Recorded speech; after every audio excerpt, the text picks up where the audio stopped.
Hi there, and welcome back to Forsaken Joe.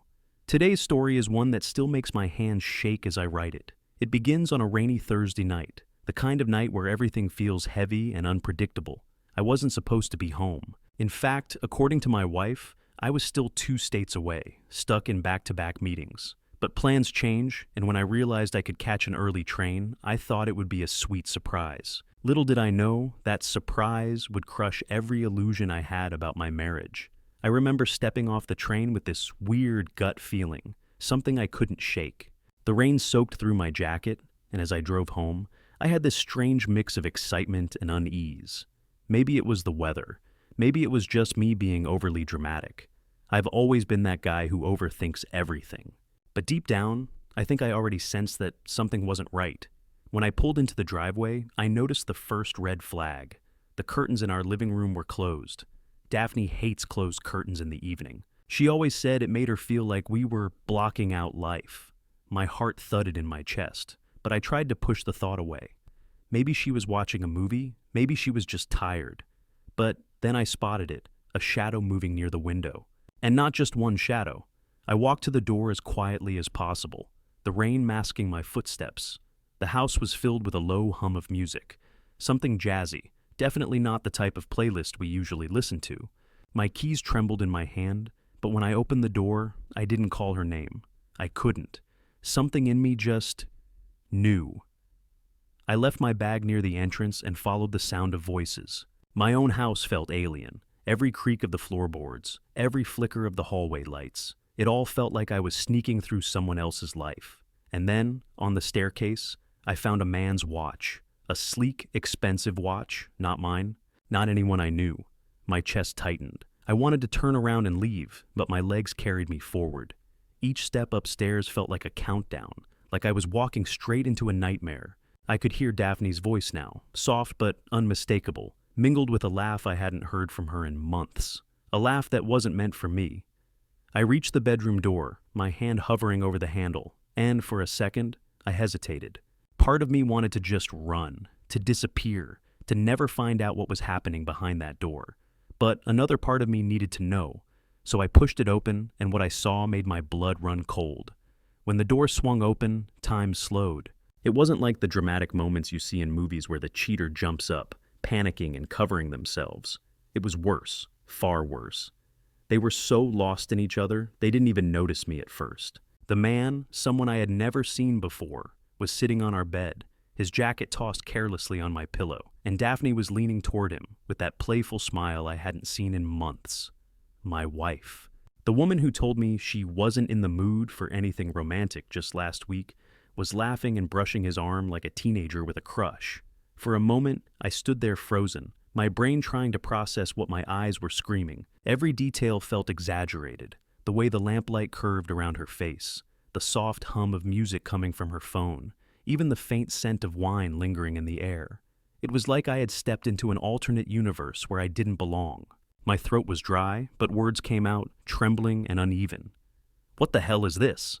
That's when everything snapped. Daphne's face went pale, her laughter cut off like someone had slammed a door on it. The guy turned to me with a look that was somewhere between shock and irritation, like I was the one interrupting their night. I couldn't believe it. No apology, no scrambling for an explanation, just this heavy, uncomfortable silence where everyone stared at everyone else.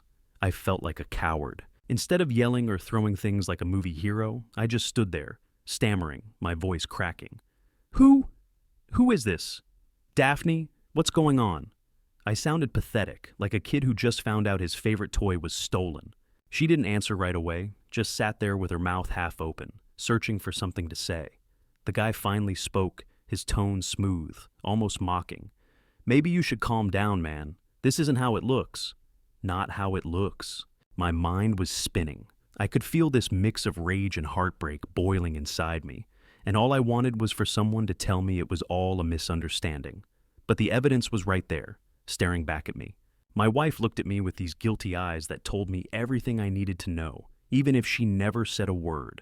That's when I backed out of the room, shaking like I'd been hit by a truck. I don't even remember walking down the stairs or grabbing my keys. I just remember her calling after me, saying my name like that would fix everything, while I stormed out into the cold rain. I got into my car and sat there, gripping the steering wheel, too angry to drive, too broken to cry. My entire body felt like it was vibrating with betrayal. And then my phone buzzed. I sat in the car for what felt like hours, drenched in rainwater and disbelief. My hands were shaking so badly I could barely hold the steering wheel, and every breath felt like I was swallowing fire. I had no plan. What do you even do when your entire life collapses in the span of a few minutes? I wanted to scream, to smash something, to run back inside and demand answers. But all I could do was stare at the empty road in front of me like some broken shell of a man. And then my phone buzzed in my pocket, snapping me out of the spiral. It was a text from Daphne, just 2 words. Don't leave. I don't know why, but reading those words made me laugh. It wasn't a normal laugh. It was this bitter, hollow sound that didn't even feel like it came from me. Don't leave? After what I just saw? What did she think? That I was going to sit back down in that house, shake hands with the stranger on my bed, and pretend none of this happened? I stared at the screen, my thumb hovering over the keyboard, but I didn't reply. Seconds later, another text popped up. It's not what you think. Please, just come inside. I couldn't believe the audacity. Not what I think. I saw her. I saw him. I saw the way they were looking at each other like they had already forgotten I existed. My mind was spinning with every possible scenario. Was this her first time? Was this going on for months? Did she plan this while I was away? I kept asking myself these questions, but they were eating me alive. Then, out of nowhere, my phone rang. Not from Daphne. This was a number I didn't recognize. My first thought was that it was him, the guy in my house, trying to be some sort of smooth talker to calm me down. Against my better judgment, I answered, and that's when I heard a voice that made my blood run cold. Leonard, you need to listen. Don't go back in there. Just drive away. Now. It was a man's voice, urgent and low, but definitely not the same voice I'd just heard upstairs. For a second, I couldn't even form words. Who is this? I demanded, my voice cracking like I was 12 years old again. The man on the other end didn't answer my question. I can't explain everything right now, but you're in danger. Leave the house. And just like that, he hung up. Danger? What the hell was that supposed to mean? At first I thought maybe it was some sick prank, but the tone in his voice, it wasn't joking. It was sharp, almost terrified. My heart was racing again, this time from fear rather than rage. I looked back at the house through the rain-covered windshield. The curtains were still drawn, but now I saw another shadow moving, not near the bedroom, but downstairs, near the kitchen. Something about it felt wrong, too wrong. I didn't even know if I was mad at Daphne anymore because a darker thought started creeping in.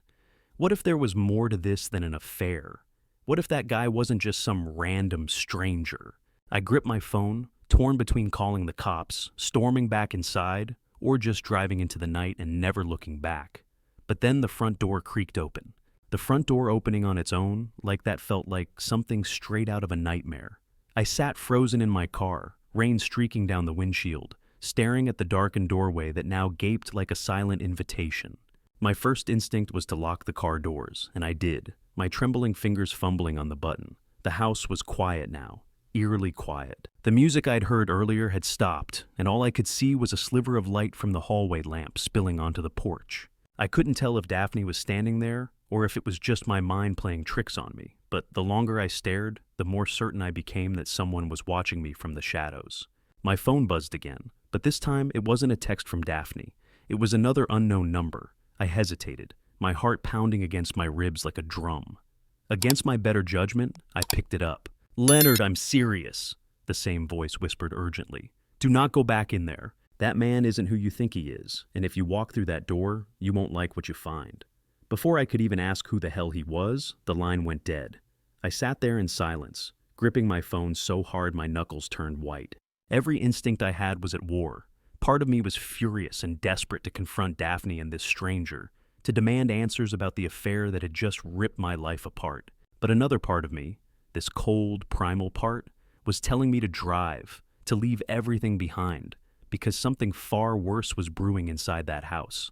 I turned the car engine on, ready to just get out of there, but then I saw her. Daphne stepped into the doorway, her silhouette framed by the hall light. She wasn't crying or panicking the way I'd expected. She was just staring at me. Her expression was unreadable, almost blank, and for a moment, I wondered if she even recognized me. She didn't wave me over. She didn't call out. She just stood there like a statue, the rain soaking her hair, the front door still wide open behind her. I rolled down the window just a crack, enough to shout, "Who is that guy, Daphne? What's going on?" My voice was a wreck, half choked by rage and fear. She didn't answer. She just tilted her head slightly, as if she was listening for something, and then whispered, "Please, come inside. We need to talk. Now." Her tone wasn't pleading. It was commanding. Every fiber of my being told me not to trust her. That voice on the phone, the strange shadows, the eerie silence, it all screamed at me to stay away. But I couldn't just drive off. This was my home, my wife, my life. I stepped out of the car, my shoes sinking slightly into the wet gravel, and started walking toward the porch. My heartbeat was deafening, every step heavy with dread. As I reached the doorway, Daphne stepped aside and let me in without a word. The house felt different, like the air itself was thick and hard to breathe. The man I'd seen upstairs was gone. No footsteps, no sounds, nothing. I scanned the living room, the kitchen, every corner in sight, but he wasn't there. "Where is he?" I demanded, my voice trembling. Daphne's eyes darted toward the staircase, and that's when I noticed something that made my stomach drop. There were wet footprints, bare feet, leading down the stairs. But they weren't hers. They were much larger, and they trailed off toward the back door. Before I could even ask what was going on, I heard it. A sound I'll never forget. A slow, deliberate creak coming from the basement door. The sound from the basement door sent a shiver straight down my spine. It wasn't just a creak. It was slow, deliberate, almost like someone wanted me to know they were there. My eyes locked on the door at the end of the hallway, the one we barely ever used. We hadn't set foot in that basement in months. Daphne always hated it down there, said it felt too cold and unfinished. And yet, here it was, open just a crack, like an invitation to a nightmare. I turned to Daphne, my voice sharper than I'd ever spoken to her before. "What is going on? Who was that guy? And why is there someone in the basement?" My words tumbled out, but she didn't answer right away. She just stood there, wringing her hands, her face pale as if she'd seen a ghost. For a brief second, I thought she might cry, but instead she whispered, "You don't understand, Leonard. It's not what you think. We're in danger." Danger. There it was again, the same word the man on the phone had used. I felt my stomach twist. "In danger from who? Him?" I shouted, pointing at the staircase like the man was still lurking somewhere upstairs. Daphne shook her head violently, her wet hair clinging to her cheeks. "Not him, someone else. Please, just get in the car and go. I can explain everything later." I wasn't about to leave. Explain? Daphne, I just walked in on you with another man in our bedroom, and now you're telling me to run away from my own house? Number. You're gonna tell me what's going on right now. My voice cracked, more from panic than anger. But she didn't answer me. Instead, her eyes shifted back to the basement door, and for the first time, I saw something in her expression that terrified me. Real fear. The silence that followed was suffocating. I could hear the rain pounding against the windows, the faint drip of water from my soaked jacket, and then another sound from below. A dull thud. Not like a dropped object, but like someone had stepped on the creaky wooden boards we'd always meant to replace. I grabbed the nearest thing I could find, a heavy flashlight from the kitchen counter. My hands were trembling so badly I nearly dropped it. Daphne tried to grab my arm. "Leonard, don't! Please, I'm begging you! You don't know what's down there!" Her words only made me more determined. What could be worse than finding out your wife was cheating on you? What could possibly top that? My mind was spiraling with wild possibilities. Was this some kind of setup? Was the stranger still hiding down there? Or was there someone else in my house entirely? I ignored her and slowly approached the basement door. The closer I got, the colder the air felt, like a draft was coming from below. The smell was different too, damp, almost metallic. My heart was racing as I pushed the door open, the old hinges squealing in protest. The staircase yawned into darkness. I clicked on the flashlight, its weak beam cutting through the shadows just enough to reveal the first few steps. My throat tightened. I took a deep breath and stepped down, one creak at a time, the wooden stairs moaning under my weight. Halfway down, I froze. There was movement at the bottom.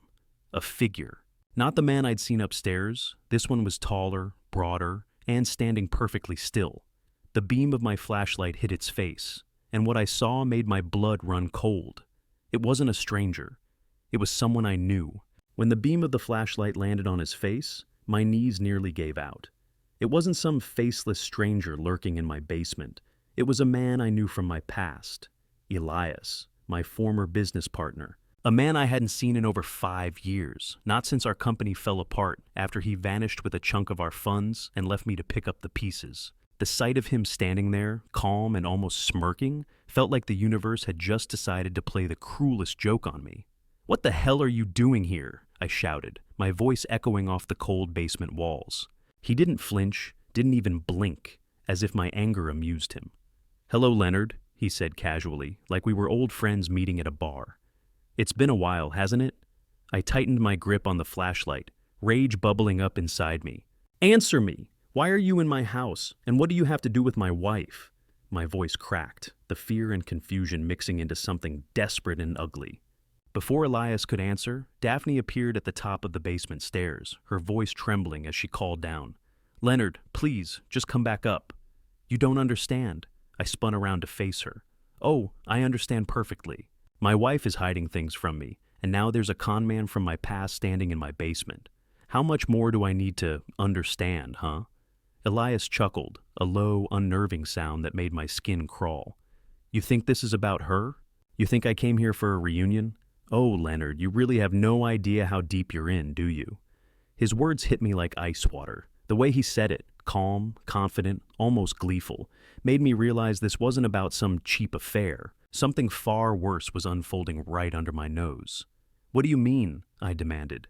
But before he could respond, I heard another sound, this time from behind him, in the far corner of the basement. It was faint, like metal scraping against concrete. I aimed the flashlight toward the noise, and my stomach turned. There was a large, locked crate shoved against the wall, and I swear I saw it move. "What's in that box?" I asked, my voice barely above a whisper. Elias's smirk widened. "That, my dear friend, is where your real answers are. But I'm not sure you're ready to open it." I felt my pulse pounding in my ears. Daphne screamed from upstairs. "Leonard, don't touch it! Just come back up, please!"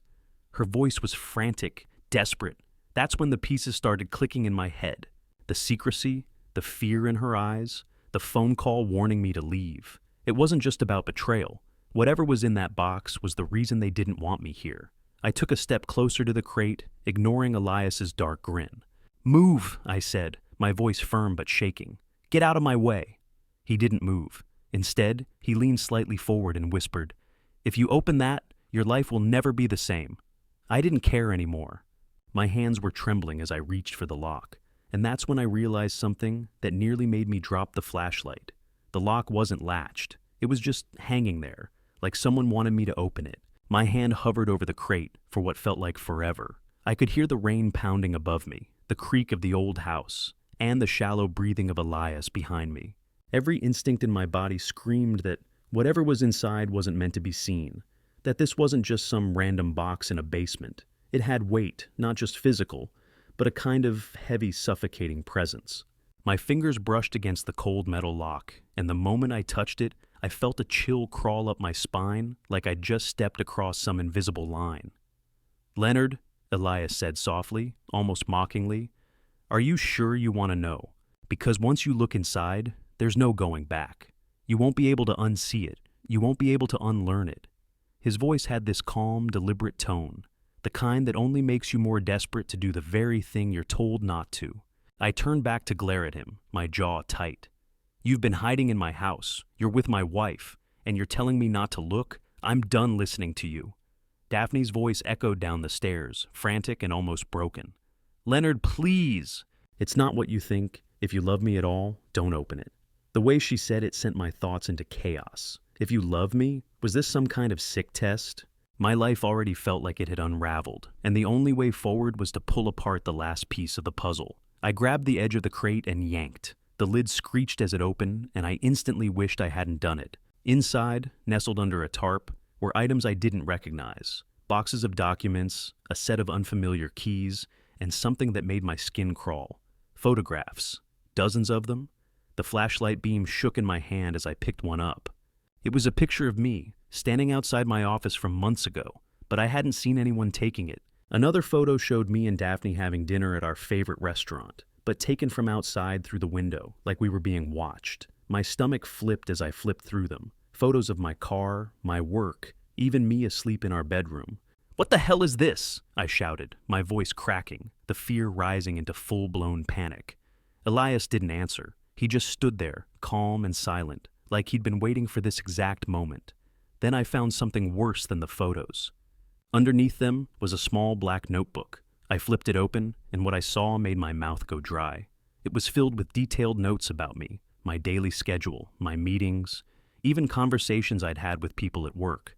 But it wasn't written by me or Daphne. Someone had been keeping tabs on me like I was being surveilled. There were strange symbols scribbled in the margins, dates marked with red ink, and a few pages with nothing but my name written over and over again. I turned to Daphne, my voice shaking so hard I barely recognized it. "What is this? Why is this in our basement?" She didn't answer, just covered her face with her hands. Elias finally stepped forward, his shadow stretching across the floor. "It's not what you think," he said again, his voice low and steady. "This isn't about betrayal. This is about survival. That's why I'm here. That's why she asked me to come back." I stared at him, completely lost. "What do you mean survival? What the hell does this have to do with me?" My voice was raw, teetering between anger and fear. That's when Elias leaned closer, his eyes narrowing as if he was about to share a secret that would change everything. "Because, Leonard," he said, "you're not just being cheated on. You're being hunted." The word hunted echoed in my head like a siren. For a moment, I didn't even know if Elias was telling the truth or just playing some elaborate mind game. I stepped back, clutching the notebook, my eyes darting between him and Daphne. She finally lowered her hands, tears streaming down her face. "Leonard," she whispered, "I didn't want you to find out like this. I asked Elias to come back because someone's been watching us. Not just me, you. We didn't know who to trust." It felt like my brain was short-circuiting. I had walked into my house expecting the cliché heartbreak of betrayal, but what I'd uncovered was something darker, stranger. Daphne stepped toward me, her voice trembling. "That man you saw upstairs, he wasn't what you think. He's not my lover. He's been protecting me while you were away." I didn't know how to explain it without scaring you.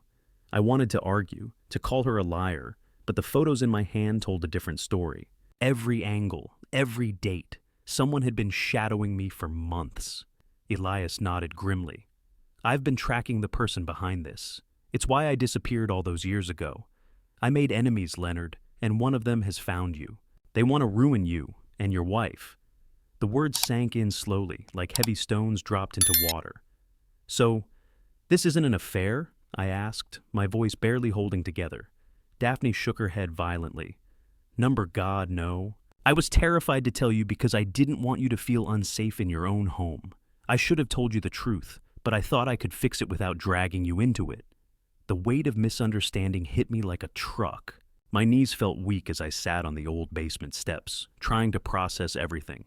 Elias crouched beside the crate and closed it, his expression serious but not threatening anymore.